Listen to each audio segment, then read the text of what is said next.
எல்லாருக்கும் hi, welcome to அபியின் உலகம். இன்றைக்கி நம்ம சேனலில் ஒரு துவையல் ரெசிபி தான் பார்க்க போகிறோம். புதினாவை வச்சு எப்படி சூப்பராக துவையல் ப்ரிப்பேர் பண்ணலாங்கிறது தான் இன்றைக்கான வீடியோ. இதுக்கு தேவையான பொருள்கள், இதோட மெஷர்மெண்ட்ஸ் எல்லாமே டிஸ்கிரிப்ஷன் பாக்ஸில் கிளியராக கொடுத்துருக்கேன், செக் பண்ணிக்கோங்க. வாங்க புதினா துவையல் பண்ணுறதுக்கு ஸ்டார்ட் பண்ணிடலாம். ஒரு கைப்பிடி அளவு இருக்கக்கூடிய புதினாவை நல்லா தண்ணியில் அலசிட்டு சுத்தம் பண்ணி எடுத்து வச்சுருக்கேன். இந்த புதினாக்கான அளவுகள் தான் நான் இன்றைக்கி எல்லாமே சொல்லியிருக்கேன். பொதுவாக புதினா பார்த்திங்கன்னா நல்லா ரிஃப்ரெஷிங்கான ஒரு ஃபீல் கொடுக்கும். நம்ம எடுத்துக்கிட்டோன்னா நம்ம சேனலில் ஆல்ரெடி புதினா டீ எப்படி ப்ரிப்பேர் பண்ணலாங்கிற ரெசிபி போட்டிருக்கேன். அதோட லிங்க் ஐகார்ட்லேயும் டிஸ்கிரிப்ஷன்லேயும் கொடுக்குறேன். இந்த புதினா கூட 3 டேபிள் ஸ்பூன் துருவின தேங்காய் எடுத்து வச்சுருக்கேன். இந்த துவையல் பார்த்திங்கன்னா ரொம்ப டிஃப்ரெண்ட்டாக இருக்கும். தக்காளி, வெங்காயம் எதுவுமே இல்லாமல் நம்ம ப்ரிப்பேர் பண்ண போகிறோம். 2 வரமிளகாய் எடுத்திருக்கேன். ஒரு சின்ன துண்டு இஞ்சி 1 இன்ச் போல் இருக்கும். கூடவே ஒரே ஒரு பச்சை மிளகாய் எடுத்திருக்கேன். இது நல்லா சுருக்குன்னு காரமாகவே இருக்கும். இந்த அளவு சரியாக இருக்கும். நம்ம தாளிக்கிறப்ப வரமிளகாயும் சேர்த்துக்க போகிறோம். தாளிப்புக்காக ஒரு 1.5 டேபிள் ஸ்பூன் போல் நல்லா முழு உளுந்து எடுத்து வச்சுருக்கேன்.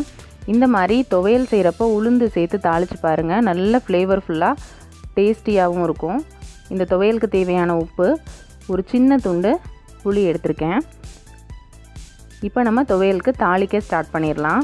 ஒரு பேனில் 1 டேபிள் ஸ்பூன் நல்லெண்ணெய் சேர்த்துக்கிறேன். எண்ணெய் ஹீட் ஆனதுக்கப்புறமா நம்ம எடுத்து வச்சுருக்கக்கூடிய உளுந்து அதை சேர்த்துடலாம். இந்த உளுந்து நல்லா மீடியம் ஃப்ளேமில் செவந்து வரணும். அந்த அளவுக்கு வர வர இதை நல்லா பொரிய விட்டு எடுத்துக்கலாம்.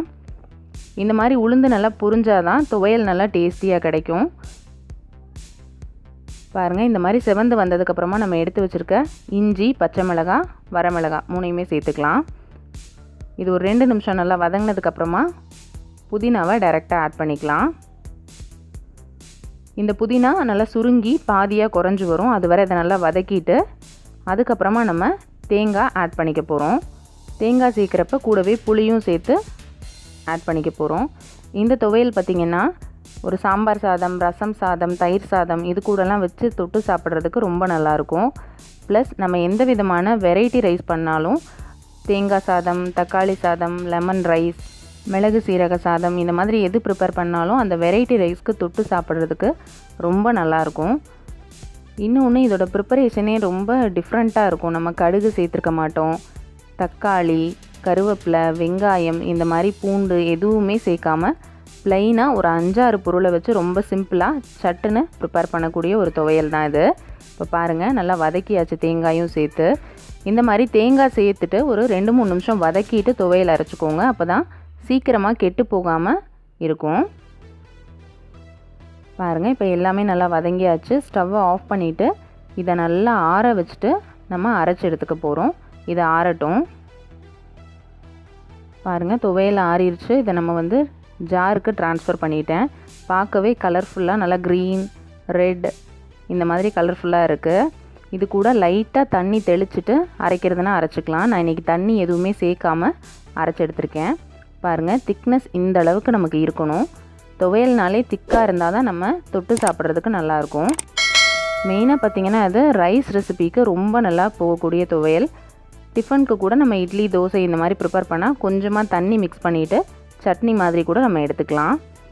நம்ம சேனலில் கொத்தமல்லி யூஸ் பண்ணி செய்யக்கூடிய கொத்தமல்லி துவையல் கூட ஆல்ரெடி போட்டிருக்கோம். அதோட லிங்க் ஐகார்ட்லேயும் டிஸ்கிரிப்ஷன்லேயும் கொடுக்குறேன். பாருங்கள், நம்ம லாஸ்ட்டாக தாளிப்பு மாத்திரம் இந்த துவையலுக்கு கொடுத்துக்கலாம். அதுக்கு நல்லெண்ணெய் ஹீட் பண்ணிவிட்டு கடுகு, உளுந்து, பெருங்காயத்தூள், வாசனைக்காக ஒரே ஒரு வரமிளகாய் இது தாளிச்சிட்டு நம்ம துவையலுக்கு மேலே ஆட் பண்ணிக்க போகிறோம். தக்காளி, வெங்காயம் இதோட விலையெல்லாம் நல்ல பீக்கில் இருக்கக்கூடிய டைமில் கண்டிப்பாக எல்லாருமே ட்ரை பண்ணி பார்க்க வேண்டிய ஒரு துவையல் ரெசிபி இது. டொமேட்டோ, ஆனியன் இது எதுவுமே இல்லாமல் சட்டுன்னு ப்ரிப்பேர் பண்ணிடலாம். நம்ம சேனலில் தக்காளி, புளியெல்லாம் யூஸ் பண்ணாமல் செய்யக்கூடிய லெமன் ரசம் ரெசிபி இருக்குது. ஸோ அது ப்ளஸ் இந்த துவையல் இது 2 இருந்தாலே போதும். ஒரு சிம்பிளான லஞ்ச் மெனு நம்ம ஈஸியாக ப்ரிப்பேர் பண்ணிடலாம்.